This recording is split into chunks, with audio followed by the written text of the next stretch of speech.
Hi, everyone. Thanks so much for joining us. We'll give everyone a moment to log on. Uh, in the meantime, we always like to begin with a moment of connection. So please feel free to introduce yourself in the chat and tell us a meaningful moment of connection that you've recently had related to food and nutrition, maybe a shared meal, catching up with a friend over drinks, whatever's been meaningful for you recently. For me, a recent moment that comes to my mind is a family gathering in Florida for my family just in the last month. We weren't there for a happy occasion. There were some health issues happening with my parents. And so it was a really stressful time. And my husband and I are used to cooking all of the meals when my family gets together. And unexpectedly, my 20-year-old nephew jumped in and just started cooking dinners for us, which was just such a beautiful surprise and just such an act of care. The next generation kind of passing it on. So it was really beautiful.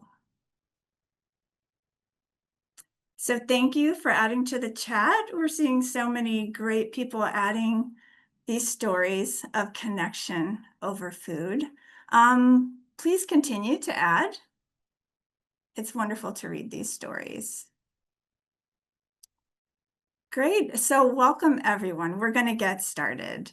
We really appreciate you joining us for this webinar on our 5th Social Framework Report focused on advancing social connection through food and nutrition.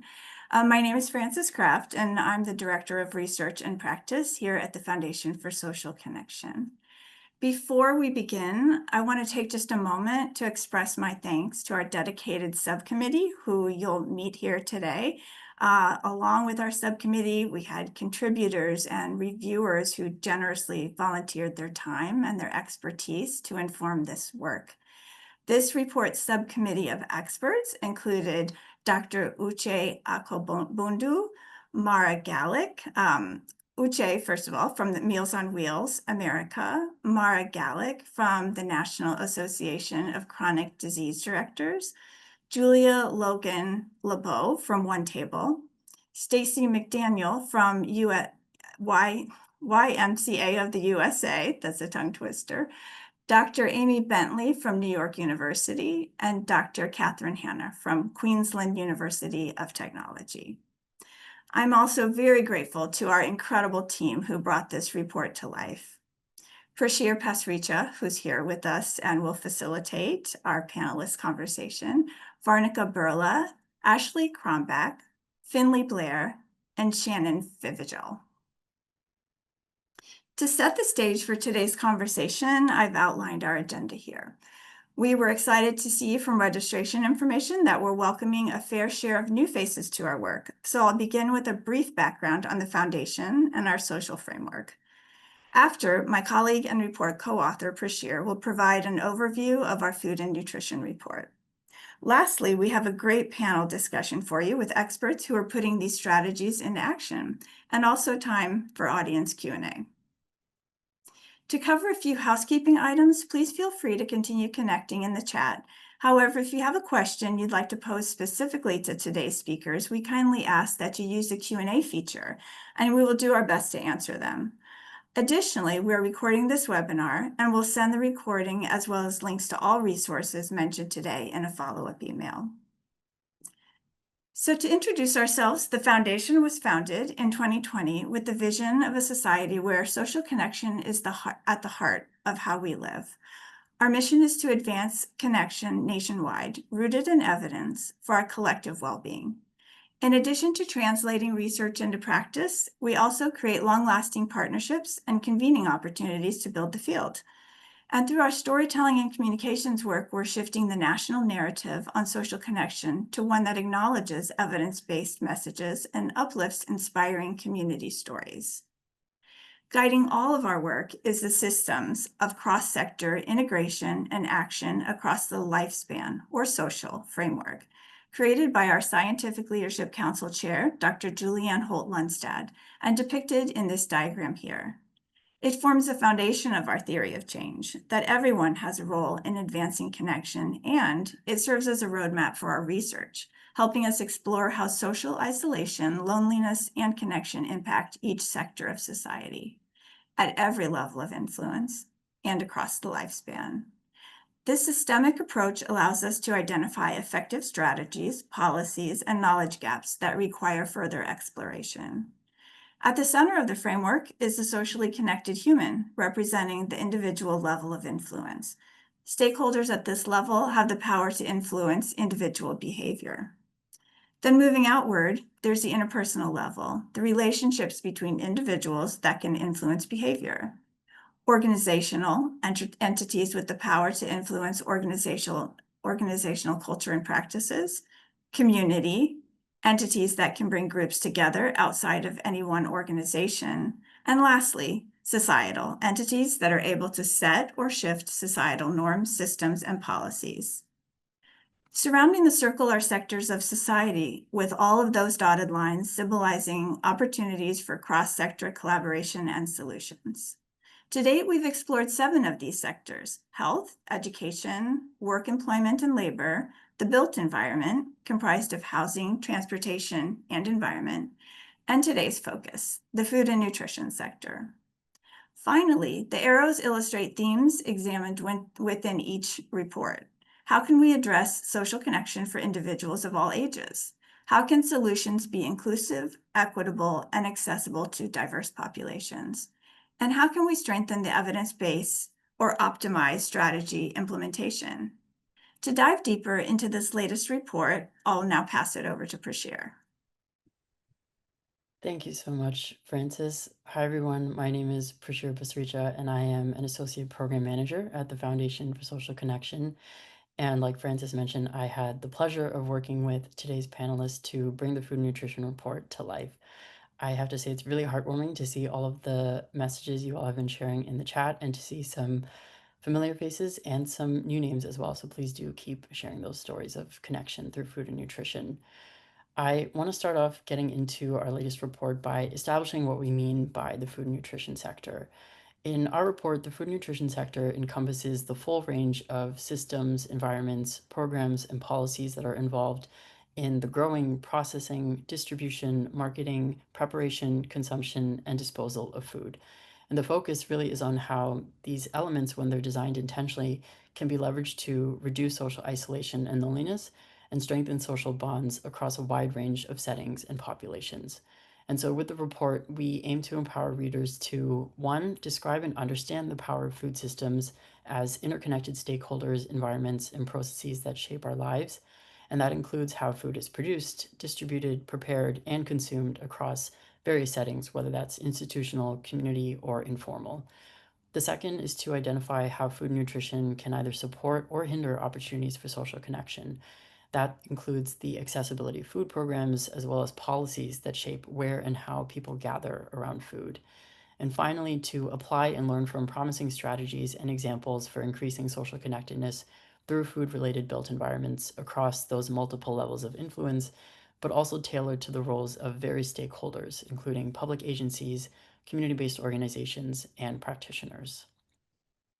As with all of our social framework reports, we include a collection of strategies that span the 5 levels of influence that Francis mentioned, and many of these strategies touch more than one level.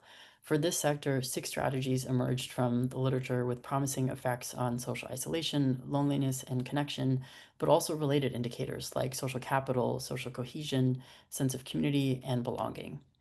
They include the first one being bringing people together to cook and eat food, the act of which can build social bonds, foster informal interactions, and bridge divides across cultures and generations. And I see many of you are keenly familiar with this based on the stories that you're sharing in the chat.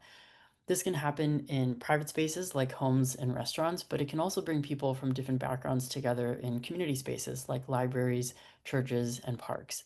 And here we not only explore the concept of congregate meals, but also the policy opportunity for something like supporting universal school meals. The second strategy is establishing and supporting community gardens. Because they exist as a shared space and require regular care, community gardens create opportunities for cooperation, resource sharing, and community empowerment. Those of you who have been involved with community gardens probably know that maintaining these spaces requires exchanging knowledge and teaching skills, deepening a sense of reciprocity among community members. The final product can really act as a strong source of community pride and sense of belonging to a place, especially given the ripple effects that community gardens can have on health, crime, and the local economy. Having a shared space and working towards a shared goal can be impactful in both rural and urban communities, which may lack easy access to public spaces and or fresh produce. The third strategy is setting up and activating farmers markets. And this includes creating relationships between a wide range of groups, whether that's vendors and consumers, urban and rural communities, or city planners and market managers. And when you think about incorporating elements like entertainment or nutrition education, it can really help to foster a sense of community and increase engagement and repeat participation, creating a positive feedback loop and bringing people back to the market. So within the report, we dive deeper into resources, related concepts, and policy highlights to make markets more accessible for low-income, BIPOC, and other communities who historically have not had access to these spaces. The fourth one is leveraging meal delivery programs, which hold great potential for creating social connection. And this can be particularly the case for groups most at risk of experiencing social isolation or loneliness, including homebound older adults or people with chronic illnesses. While brief, these regular in person interactions can have an impact on loneliness and a sense of social support. The fifth one is creating and sustaining community-supported agriculture programs. And these take the relationship between farmers and consumers one step further by having consumers purchase produce directly from farms. So consumers make an upfront investment at the beginning of the growing season, which farmers use to grow and deliver food on a regular basis. In doing so, CSA initiatives enhance trust between members, strengthen community resilience, and contribute to both bonding and bridging social capital. From picking up produce on a weekly basis to volunteering on the farm, CSA members and farmers have several opportunities to connect with each other on a regular basis. And lastly, integrating food festivals into community engagement efforts. Research on food festivals has found that participants both strengthened existing social connections with family, friends, and acquaintances, but also built new social relationships through moments like waiting in line for food. Weaving together food and culture through cultural food festivals can also add a layer of impact. In addition to the bonding social capital that this creates, introducing others to new cultures through food at these events can help bridge divides and contribute to social cohesion.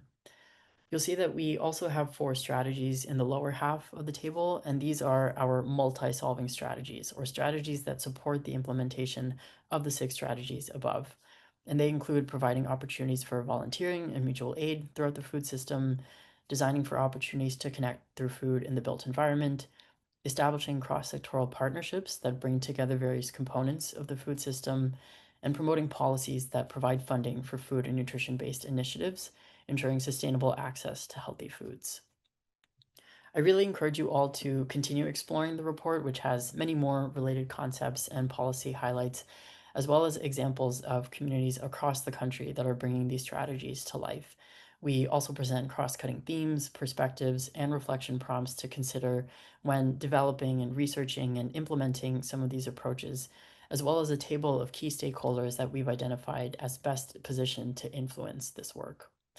We'd also love for you to provide your feedback on the report so that we can continue to expand on these considerations, stakeholders, and strategies. There will be a QR code to access the feedback form at the end of the webinar. With all of that said, I'd now like to welcome our subject matter experts to the virtual stage, who we were fortunate enough to learn from during the development of the Food Nutrition Report as members of its subcommittee. Uche Akupundu is the Director of Project Management and Impact at Meals on Wheels America. She has over 10 years of experience working in community nutrition and aging services research, in addition to program management and evaluation within academia and nonprofit organizations. Mara Gallick is the Senior Program Manager at the National Association of Chronic Disease Directors, a role she's held since January 2021. She previously held roles at Blaze Sports America, including Acting Executive Director and Director of Operations and Evaluation, and served as a health scientist at the CDC. Her background also includes public health nutrition work with the City of Toronto and prenatal nutrition coordination at the Hinksdale Crest Center. Julia Logan LeBeau is the Senior Director of Impact and Learning at One Table, where she leads research and strategy to help people find meaning and connection through the shared meal of Shabbat.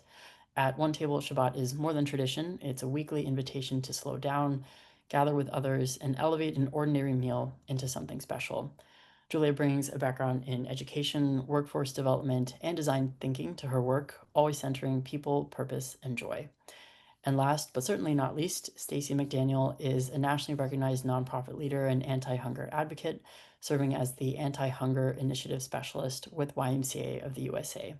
The Y's anti-hunger work now reaches over 11,000 sites nationwide, generating an average of almost 100,000 meals a day throughout the country. Thank you all so much for being with us today and for bringing your experiences and knowledge to this report.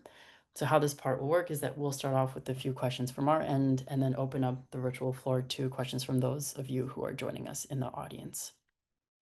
So to start us off, just diving deeper into some of these strategies that I mentioned earlier, I'd love to hear from each of you what strategy or strategies from the report that you either have put or are putting into action, and what the impacts have been on social isolation, loneliness, and connection. And Stacey, we'll start off with you. Wonderful. The YMCA, we see so much opportunity to bring people together through food. We definitely see it as just one of those gateway programs that everyone has a place in and can come together. We do that through congregate meal sites by feeding kids during out of school time. So definitely that first strategy. We also see those community gardens really bringing people together as well. We have the YMCA of Florida First Coast found with their new Welcome Center that the families just really wanted a taste of home. They were operating a pantry, but they really missed that taste of home. And so they were found native seeds and planted and grew that produce. And then all of the participants prepared dishes and shared their stories. It just really created that sense of belonging and appreciation for one another. We see also a lot of YMCAs really go in and delivering mobile produce routes with veggie vans or free farmers markets and offering produce as well as recipe cards and taste testing to really just get folks engaged. Even veggie butchers at the YMCA in Metropolitan Washington, a lot of folks don't know how to slice or prepare their veggies. And so the YMCA provides free services to chop it up for you and then tell you how you can prepare it at home. So a lot of fun ways to just really build that sense of community and support and appreciation for one another. Amazing. Thanks so much, Stacey. So much to dig into, but I want to hear from the other panelists first. Julia, I'll pass it over to you to share. Sure. Hi. So at One Table, the strategy that we implement is bringing people together to cook and eat food. We help people gather on Friday nights to mark the beginning of the Jewish Sabbath, for Shabbat dinners. And we serve folks all over the United States as well as Toronto. And what we've found is that people leave their dinners feeling more socially connected. They maybe throughout the week, oftentimes what we hear is we ask people, how is this dinner different than any other dinner you've had throughout the week? And what we hear is that people say, I was sitting at home by myself in front of the TV, sort of just like mindlessly eating my food Monday through Thursday. And then on Friday night, I was with other people. I was in community. I slowed down. And there's this opportunity to like take a deep breath at the end of the week. And what we find in our research is that people feel less lonely when they are attending One Table dinners or after they're attending Shabbat dinners, because it's really about being in community, being able to break bread, to eat challah, which is like a delicious sort of brioche type bread, oftentimes is at many people's tables. And these are dinners in people's homes, and people can really personalize them. And that ability to sort of bring your own flavor and background is, I think, one of the sort of secret sauce elements that let people really engage with the meal and leave feeling connected.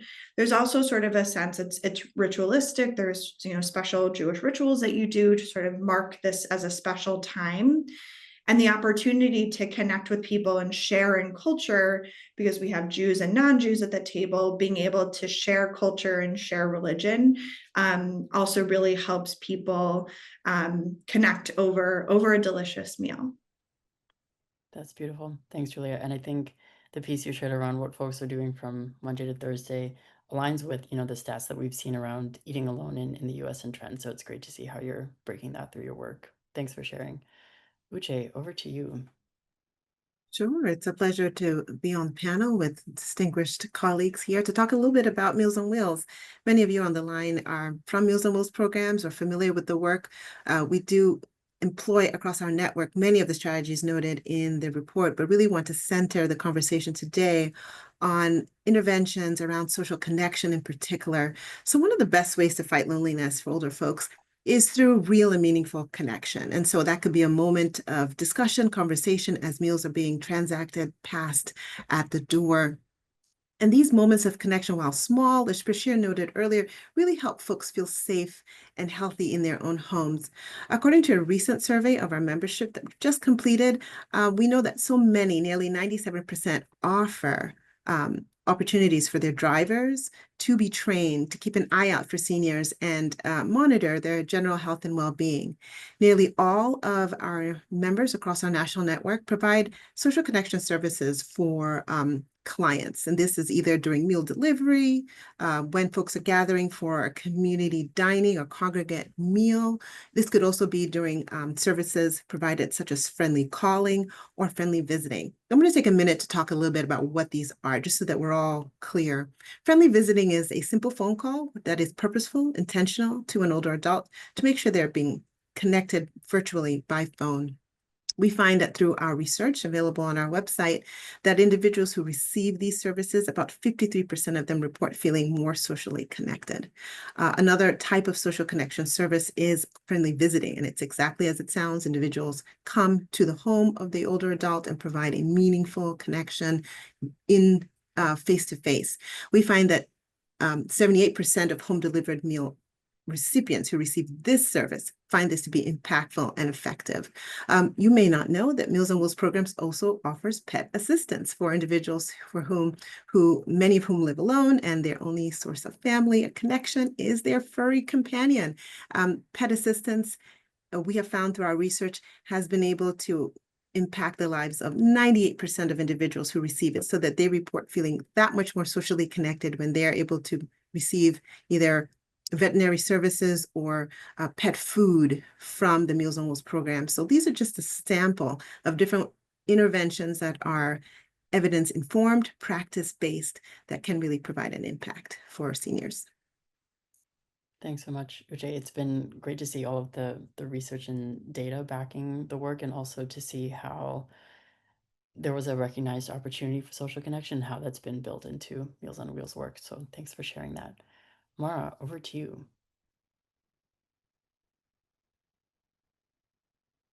Thanks. Thanks, Bashir. Really great to hear all these wonderful examples. And I think food is such a natural, powerful connector. But the strategy that really comes to my mind from the work I was engaged in with the Building Resilient Inclusive Communities program at NACDD was a community garden that was started in rural West Virginia. And it really was started through connecting a senior center in the county with youth to create an intergenerational mentoring program. And they used the community garden as sort of the vehicle to have the older adults and the youth engage, sharing gardening skills, et cetera, over time. And they built a sort of a high tunnel community garden, and the produce from the actual garden is used in the senior center for their congregate meals. So kind of a win-win situation. And one of the systems changes that they really tried to look at was how to get youth volunteer to be part of the project. And so developing partnerships with Cooperative Extension, the 4-H program, really created that steady stream of youth volunteers to engage with the older adults at the senior center. So that's just one example of a strategy that I've been engaged in. That's such a beautiful example, Mara. I think especially really highlighting how food brings people across differences together, and also the opportunities, the plentiful opportunities for volunteering in the food system, and how volunteering in itself serves as a platform for connection. And I know that there were a few questions in the registration around, fostering connection through food in rural communities. So appreciate you highlighting that example. For our next question, given all of the work and experiences that you've all had, I'd love to also hear, and I think our audience would also benefit from hearing some of the nuances that you consider, or some of the challenges that you've faced in your work, and what are some maybe tips or lessons learned to address them. So I'll start off with, we'll switch over the order a bit. I'll start off with you, Uche. The name starts with a U, so I don't often get to start first, so this is fun. Excellent. Well, one of the biggest challenges with addressing social isolation and loneliness in older adults is that those are uniquely individual experiences. And so it's often hard to target individuals at the highest risk. And for lots of reasons, either that they may feel the intervention is for someone else, either they may feel that they have just enough resources and they'll soldier on. Or that surely those services should truly be reserved for someone truly more deserving or more in need. And so sometimes it's hard to target individuals at highest risk. But what we do know that helps is to really conduct social isolation or loneliness assessments. If you have the opportunity to leverage research and practice informed tools and resources to do this, please do understand individuals who are truly at the highest risk. Once you find out who might be at highest risk among the clientele you serve, please do focus and target or direct services as much as is possible to the individuals in question. There's lots of resources out there to help with training on interventions like friendly visiting or social calling, so folks can feel empowered and knowledgeable as they embark on these kinds of activities. Try to diversify what you do so it meets the needs of the diversity of folks that you do serve, and really invest in that training opportunity. But these are some of the ideas and tips that we found really are helpful in addressing this work in older adults. Thanks for sharing, Uche. That stigma piece, can definitely persist in some context. So I think creating a space for folks to be vulnerable and share what they're experiencing is kind of the foundation to kind of setting off some of these interventions. Mara, I'd love to hear from you some of the nuances you've considered or challenges you've faced in the work that you've done in this space. Yeah, so many come to mind, but I'll pick two. And again, this is really drawing from our lessons learned from the BRIC, Building Resilient Inclusive Communities program. That really was state public health departments working with their communities to address social connectedness, food and nutrition security, and physical activity. And so I think one of the big lessons was really taking the time to understand how social connectedness impacts overall health. It was a new concept for us. So really, taking the time to understand what it means, what the strategies are. And I guess the second thing kind of connected to that is that, one entity alone cannot address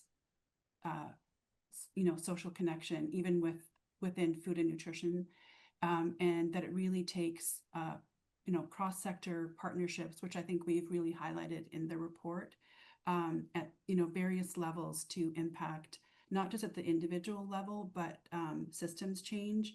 So, and I think I remember somebody saying that with social connection, you can't do this work alone. So I really think that is true within partnerships, and that really encourage, if you're interested in this area, to look at the different partnerships and partners that can help support the work and advance it.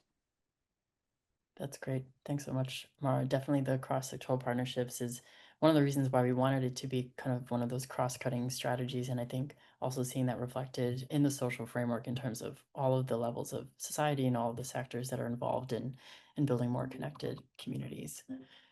Julia, over to you.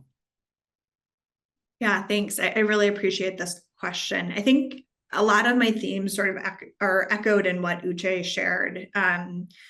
a lot of what we hear from our participants is this feeling of loneliness, and that like I'm the only one who's feeling isolated, who's feeling disconnected from community, who feels worried about anti-Semitism in my community, who feels worried about, honestly, fill in the blank, any terrible thing that's happening in the world right now. And what we've tried to do is say, you're not alone in feeling alone. And that there can be a lot of stigma. I think, Jay spoke about this, about like feeling lonely or like feeling bad about feeling lonely. I think especially sort of our core program focuses on folks in their 20s and 30s. And so that's sort of like supposed to be, oh, I'm in the prime of my life and I have a million different friends. And especially for many of our participants, they've just left college. They may be moving to a new city and they feel really alone because they don't have people sort of right outside their front door. And so these gatherings on Friday night are an opportunity for them to do something, to feel socially connected, to alleviate that loneliness. And again, I think for us, it's really messaging this idea that you're not alone in feeling alone, that other people feel this way, and that actually maybe the Shabbat dinner table is exactly the right place to have these discussions, to talk about your feelings. It's often sort of an intimate setting. There's just something like special and elevated that I think lends itself to having deeper conversations. And so with encouraging people to like shed a little bit of that, of the shield, of the wall that we all put up, and to say like, let's lean into some vulnerability, that can really help alleviate some of those feelings of loneliness, and realizing, oh, wow, I'm not the only one who feels like this, and I can be in community, and I can sort of, others can help me shoulder these feelings. And even if maybe we don't agree, being able to sit at a table and share our feelings, and share how we're reacting to what's going on in the world is really powerful. Yeah.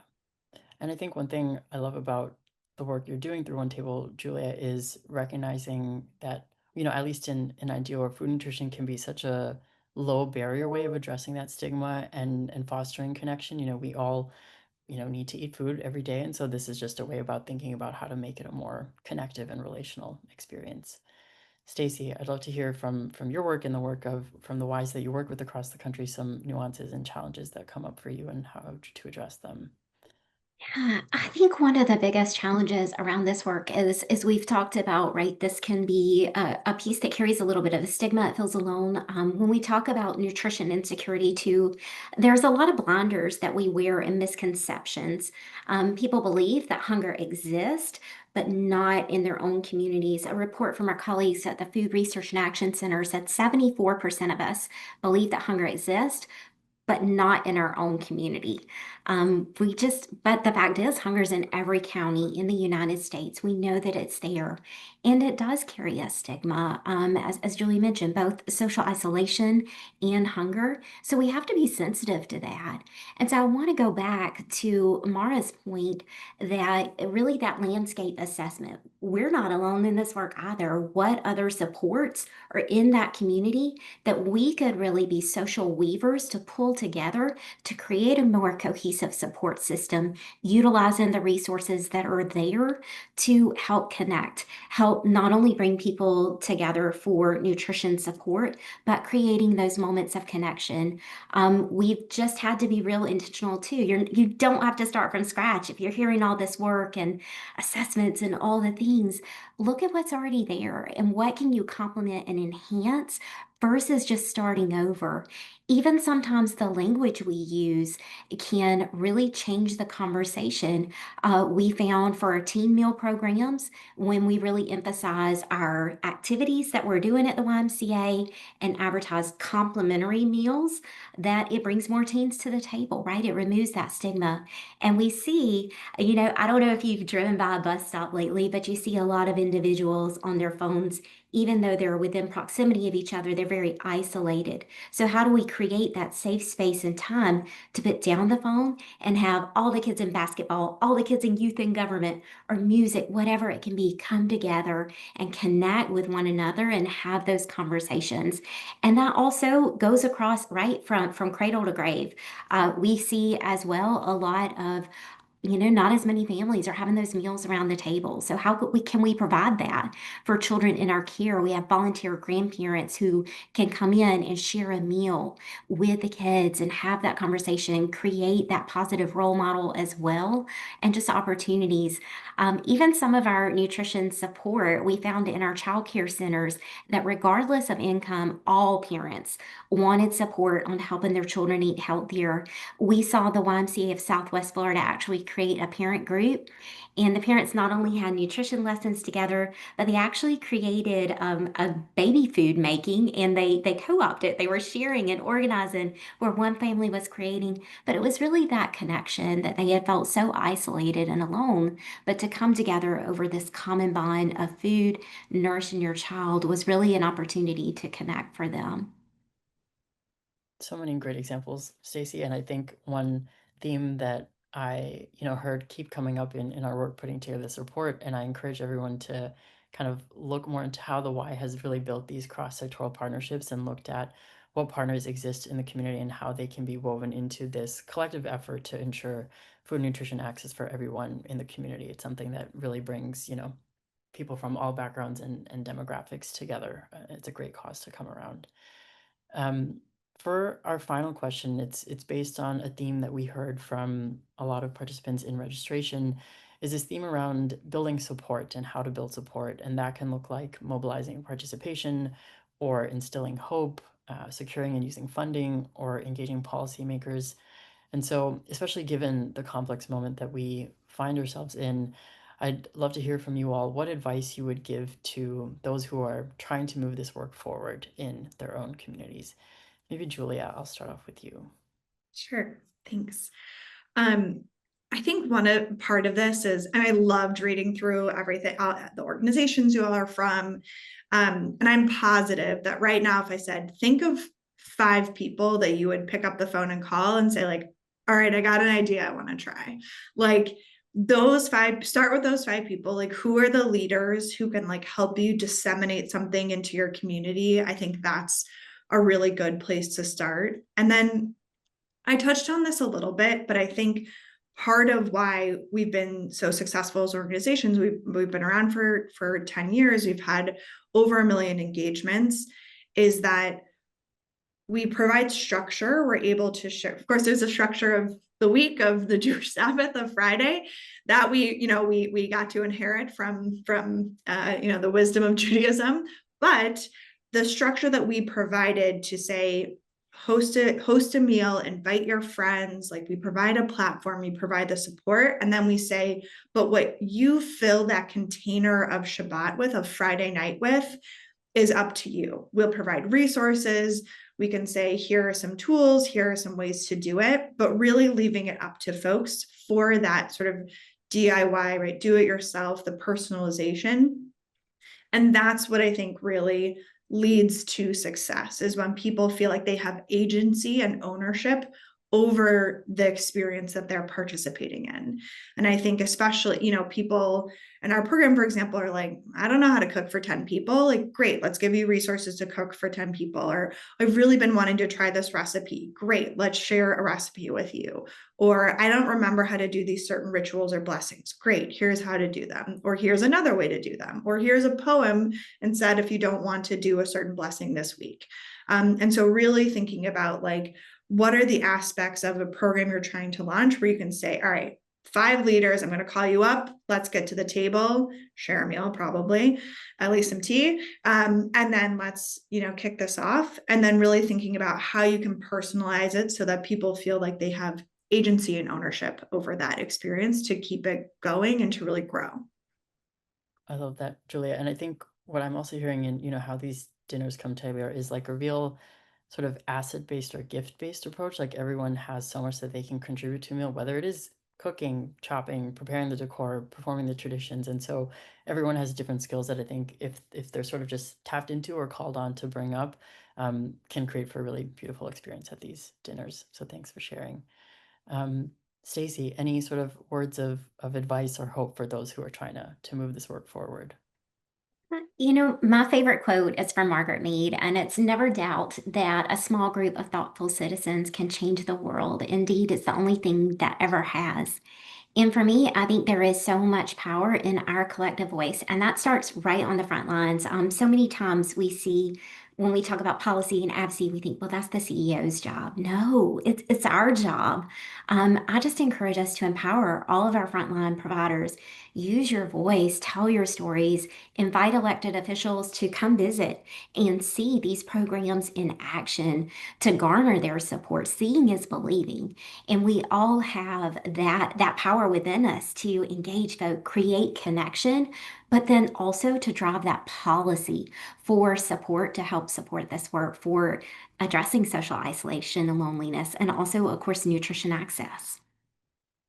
Yeah, that's great, Stacey. And I think that's also in putting together these reports is really bringing together those research and practice and policy pieces and illustrating how the work that these folks are doing can and should be supported to make sure that it's sustainable and to continue to provide the benefits that they do in their communities. Mara, any words of advice to share with folks to take to their own communities? Yeah, I'm thinking, for community-based organizations that might think that this is just like one more thing, that if you are engaged in food and nutrition work, whatever that might be, that social connection is it's a fairly easy add and lift. Doesn't take a lot to be intentional.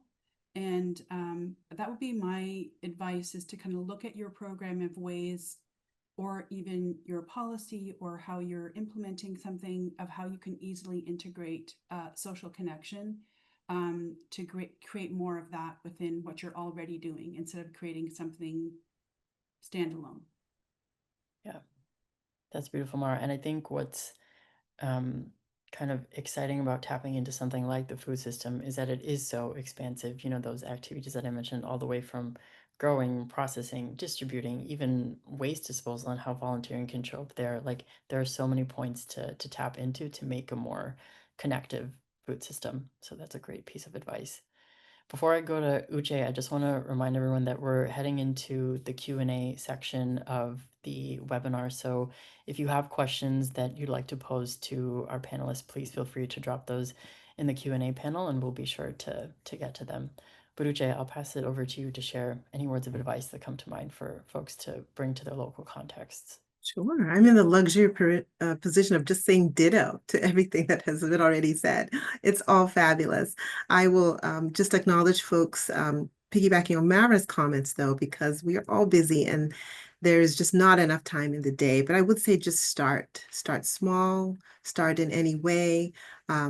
I appreciate Julia's comments around finding those people who are connected to community, hairdressers, the untraditional folks who have the ear, have the audience, florists. Really think about who are the people in your neighborhood, to borrow a popular song, and how you can leverage those folks. Acknowledge the challenge and the opportunity. This is challenging work, but there is so much to be done, so much that we can do to build on awareness, to share the good practices that are located in the report. But we really want to normalize help seeking, normalize vulnerability, normalize that this is a challenge for us all, and standing on that shared experience, reach out and be able to make the connections and start small. My mom always says that good people are looking for good people. That means that there are other folks in your community who want to do something to make a change, and you can and will find them. Yeah. Moms know all. So good advice. They do.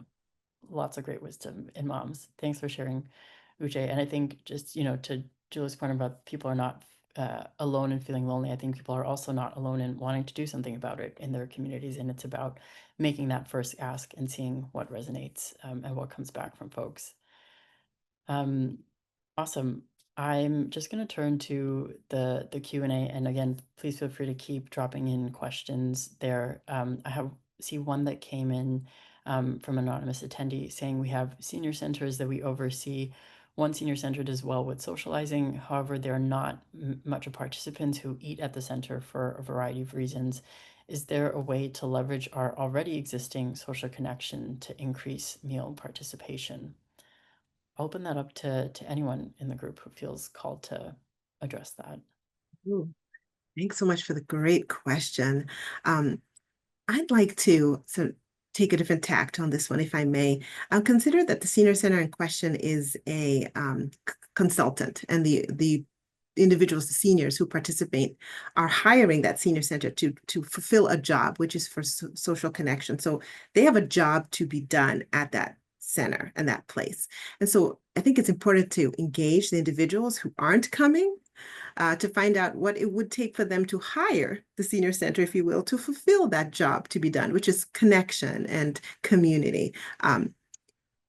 Go to the local McDonald's or another food establishment. If you see the target audience there, ask them why they don't come, what can be done to make the senior center welcoming, more engaging, a place that they would want to come to. And I think we want to be fearless and connect with those who we want to serve, and not design on their behalf, but make sure we include them in changes that we seek to make. Uche, I'll jump on that one too with the YMCA, just echoing that sentiment of gathering voice of the participants that we're targeting and asking. And then, but also if we're going to take the time to ask, making sure that we act upon that feedback. Is it a matter of the meal time? Is it the meal quality? A lot of times for our programs, we do form advisory councils from participants' parents, or in this case, it could be your senior citizens, where they are coming together with their concerns. We've had critics turn into advocates and very engaged through this strategy, but also sometimes it's simple fixes of things that might have just been overlooked, but can be quickly adapted to better engage. But definitely that opportunity for voice and choice make all the difference for the communities we serve. That's beautiful. Thanks so much for sharing, Uche and Stacy. And I'll be the one to ditto both of what you said. So much wisdom, I think, in taking that co-creative asset-based approach to working with these folks to understand how to increase that meal participation. And thank you for the question. Another question that came in is more for the research aspect of this work. Where are there gaps in the evidence base that would be helpful for the field to know more about this intersection of food nutrition and social connection?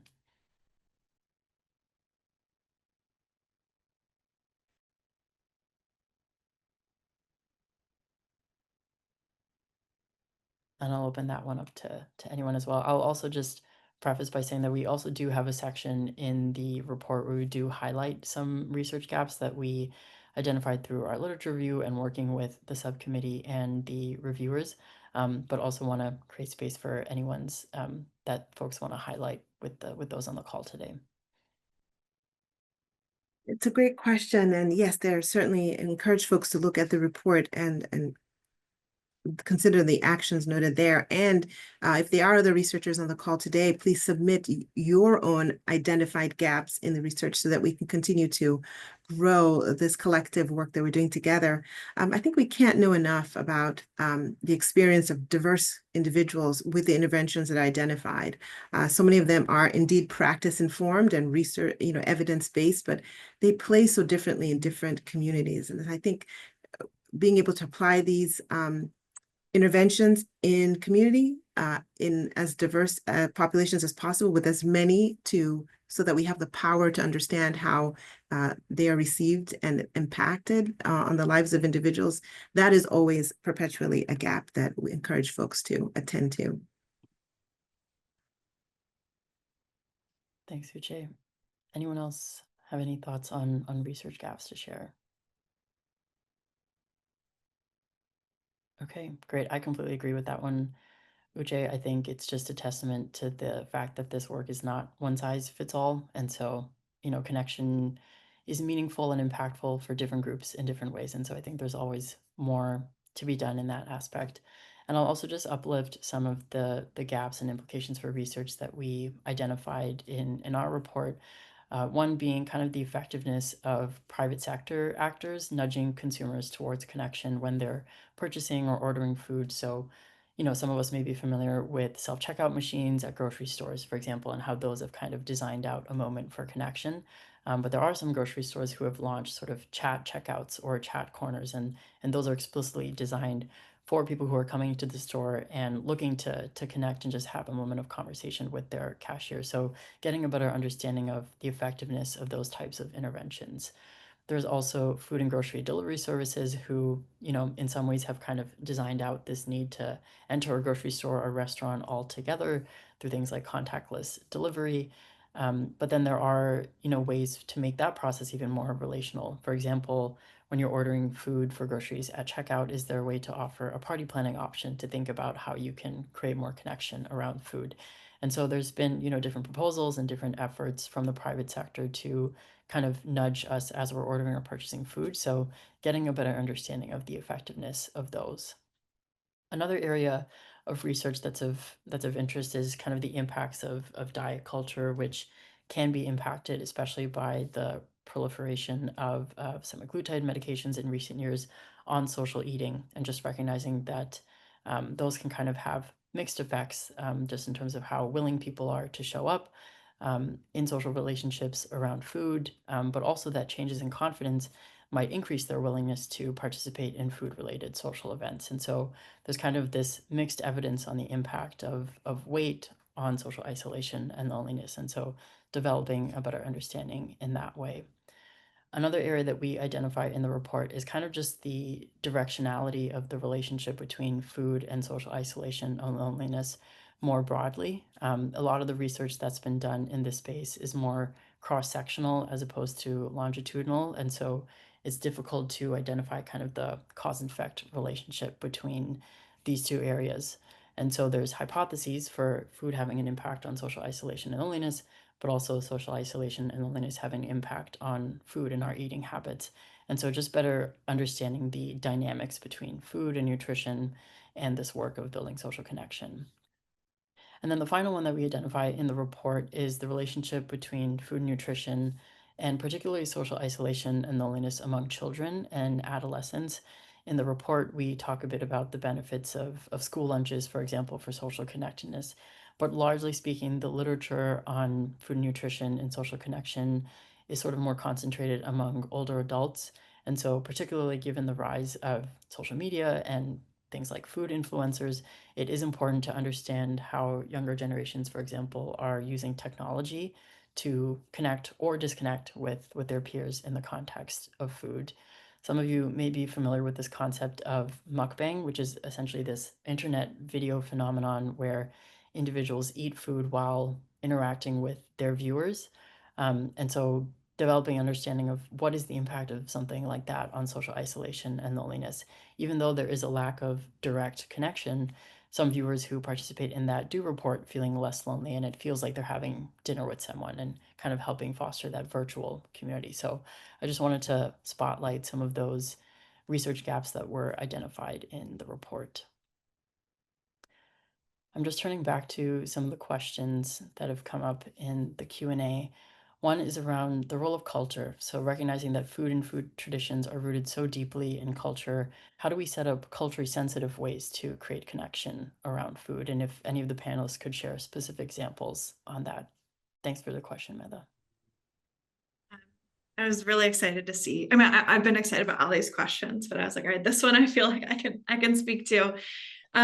So one of the an example that came to me is, and a lot of people talked about like sort of having potlucks in the chat, is something called a memory potluck, which is everyone bring whatever their potluck item is, like something that reminds them of home or of family or of chosen family.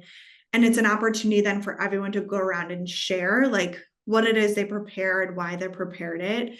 And really, I think helps break down barriers. And one, you get to know people better that way. But two, I think just really creates this opportunity for cultural connection.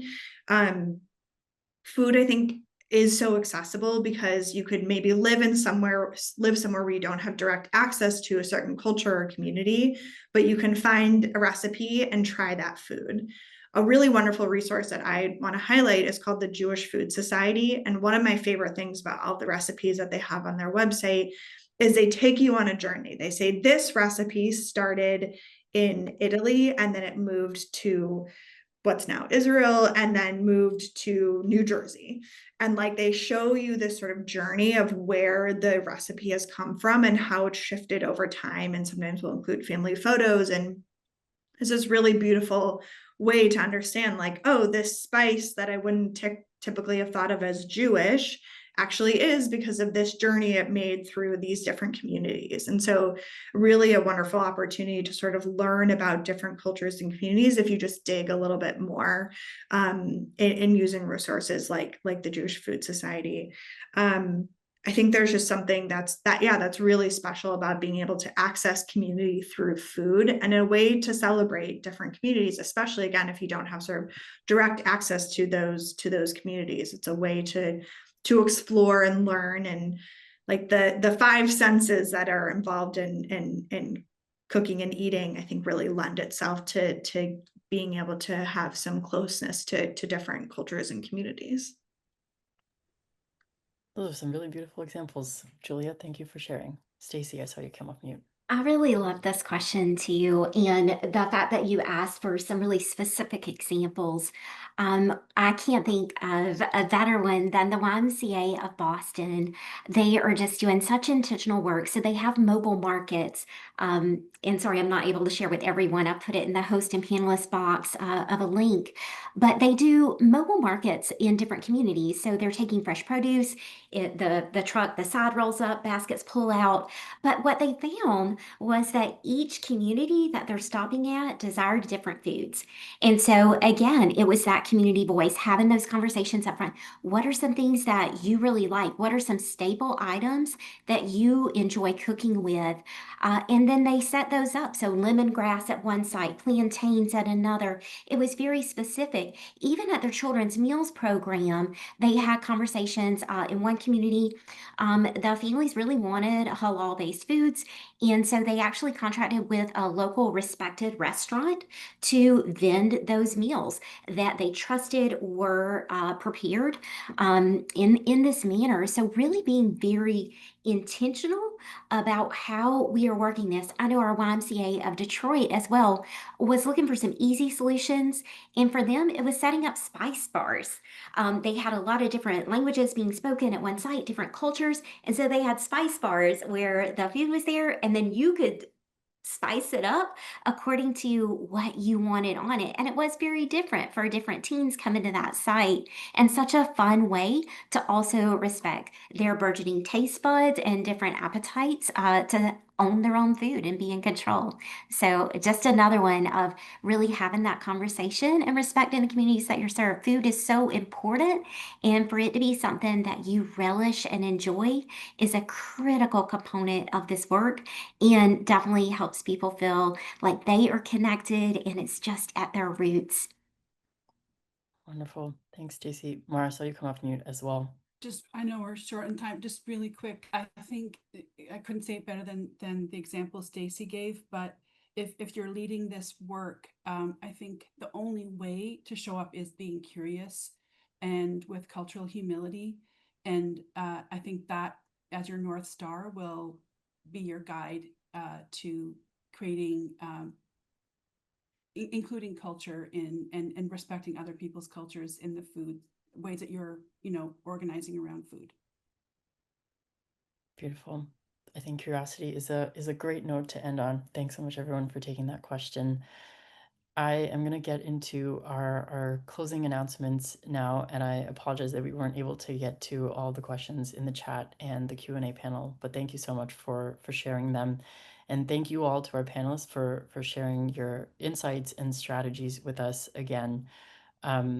And to our audience for spending a part of your Tuesday with us. Before you go, we'd love to have you take a short poll that'll appear shortly on your screen. And again, we encourage you to read the Food Nutrition Report, since there's so much information, like we mentioned, that we couldn't get to within an hour. And for those of you who have already read the report, like I mentioned, we do invite you to provide feedback on how to make these reports more useful to you and your work.